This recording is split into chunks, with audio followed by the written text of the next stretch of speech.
Welcome to the Make and Design Podcast. I'm your host, Carina Gardner. On this podcast, we're unraveling the everyday joys and dilemmas of design, making, and business. For makers who want to be designers and for designers who are makers, this is your inside scoop to help you grow your business and bring more creativity to your life. Hey guys, today I'm with Melanie Collette. She's a fellow Riley Blake designer. And today we are going to talk about designing fabric. I'm so excited to have her on. So Melanie, will you tell us a little bit about yourself? Yeah, I am here in Tucson, Arizona. I have 4 girls and we're just enjoying living in the desert.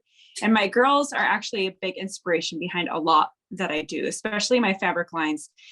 So definitely you'll see that in my fabric. But I also have lots of hobbies. Fabric design is just one of them. I love singing. I love doing hand lettering with the brush pen lettering. I enjoy the outdoors and doing hiking when it's not 120 degrees outside here. And just spending time with my family. I don't know, I'm not too involved, but there's me. Okay, I don't think I knew you had 4 girls. How old are they? Yeah. My oldest is 14, and then I have a 12-year-old and an almost 10-year-old. She likes to make sure I clarify that, right? And then a 7-year-old. So they're all at school, which means I have the house to myself in the day. That is the best when that happens. It is. It really is, because you have a 7-year-old, so you've only been into this for a couple of years. Yeah, right? Especially with COVID, when everyone was home, I finally was like, yay, never mind, just kidding. Let's try this again. It was yanked from you. Yes. I felt that way so I have a 14-year-old and then I have a 9-year-old. So there's almost a 6-year gap. So she went to her first day of kindergarten. And then the second day of kindergarten, I had my next baby. So it was like, I was like, one day without kids, and then was back into one blissful day. Yeah. So crazy. Okay. So tell me about your fabric design work. Like, tell me like some of the things are you like florals? What do you like to focus on?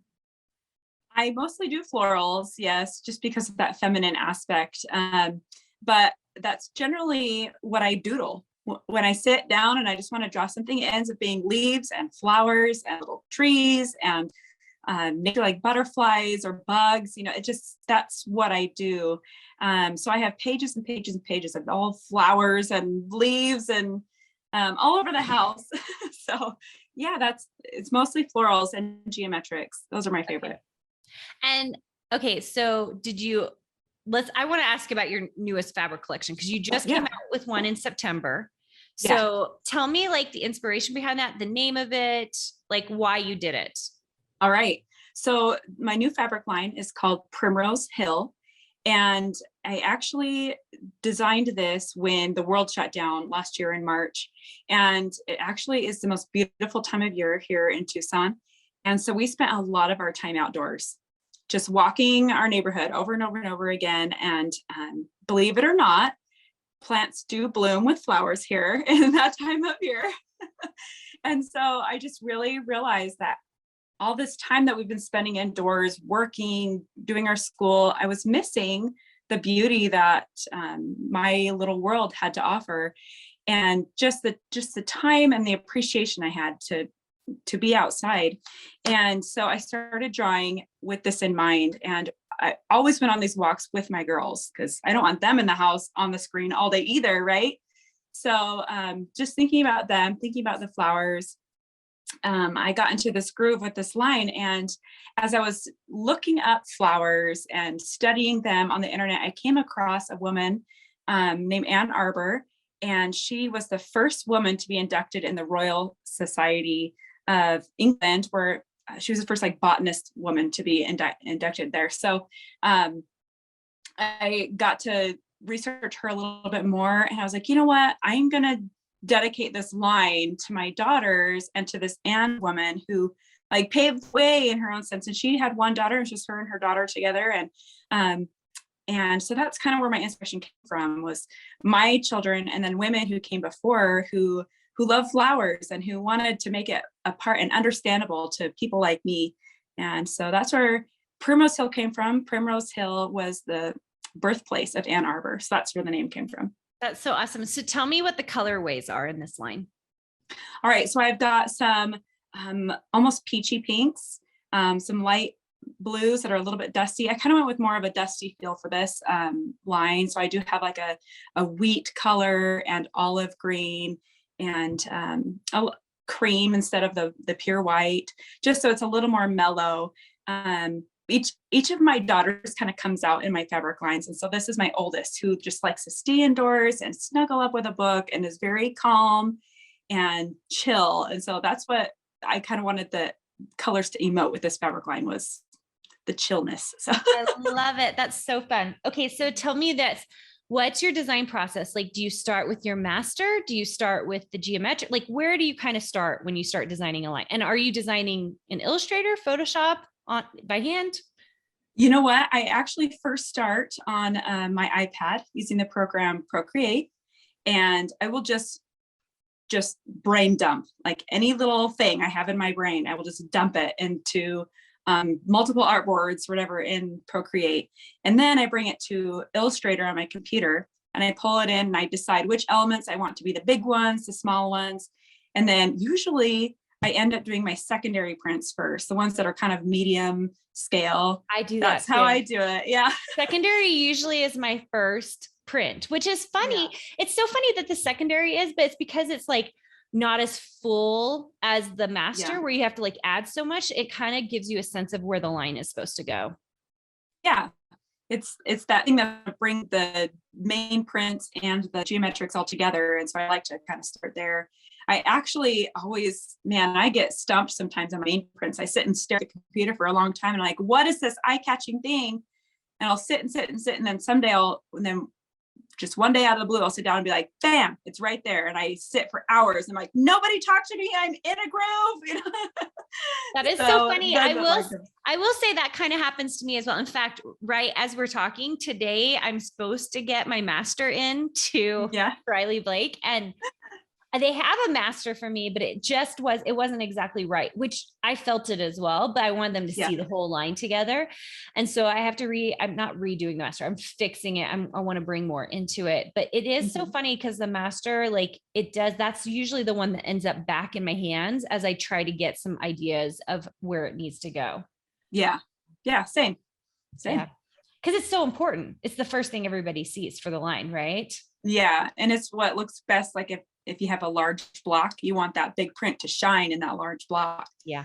So I want to make sure it has all those qualities. That's so good. Okay. So you're in Procreate and then you're taking it into Illustrator or Photoshop? Illustrator. Yeah. I tried to do Photoshop, but I can't say like well-versed because there's still a lot. You can go on forever learning Illustrator, but I was so comfortable in Illustrator. I tried Photoshop and it was like, I had sat down at the computer for the first time in my life. You know, I felt like I was like, nope, we're moving back. So. That is so funny. I feel like I hear the opposite problem. People who've been in Photoshop for years and years, and then they try to go into Illustrator and they're like, oh my gosh, what is this? So I think that's the first time I've ever heard someone say that about Illustrator to Photoshop, which is amazing. Because I think Photoshop has its place, right? But Illustrator is way more powerful for actual design work. So I love that. It's been great. You know, I have the same problem now whenever I have to open up Microsoft Word. I'm like, why can't I just move this text? Why can't I just shape? Where are all my capabilities? Isn't that so funny? Because we get used to certain things. That's hilarious. Yeah. Okay. So if you knew Illustrator, tell me your background. Do you like design? So interesting. This is an interesting part of my background, I guess. So I studied kind of a mix of interior design and child development in college. And when I got out, I planned to work in the interior design industry. My mom does, and so I wanted to follow her footsteps there.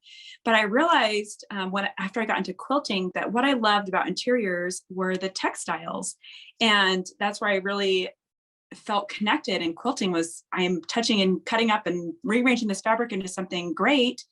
And I was like, you know what? I think fabric design is where it's at. That's kind of where this all has led me. And so I took a lot of classes online and learned Illustrator online through that, and just kind of appreciated the college education that I had. But I decided that I wanted to do a different path and was able to find teachers online who could help me with that to get me where I wanted to be.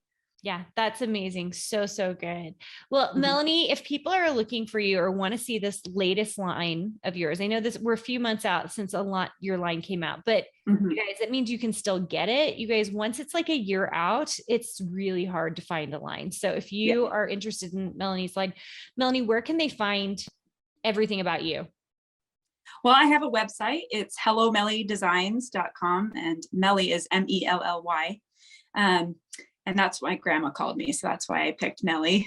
So I have all of my patterns on there. I have introduction to my fabric lines, so you know what to look for on mostly Etsy or local quilt shops. I don't sell my own fabric, but you'll know how to search it. And I have project ideas, tutorials, freebies, all on my website. So that's where you can find me. Perfect. You guys go check it out. I'm excited for you to see this new line.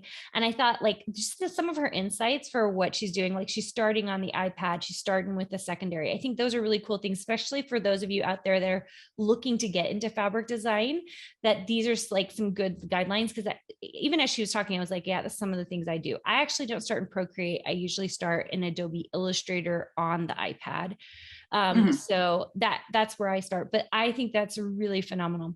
All right, guys, thanks so much for coming on, Melanie. And Melanie will be coming back for a second episode. So make sure and keep your eyes out for that. Okay, see you guys. Hey, did you know that you can visit me at makeanddesign.com to learn more about this podcast and join my VIP group for weekly freebies? I can't wait to see you there.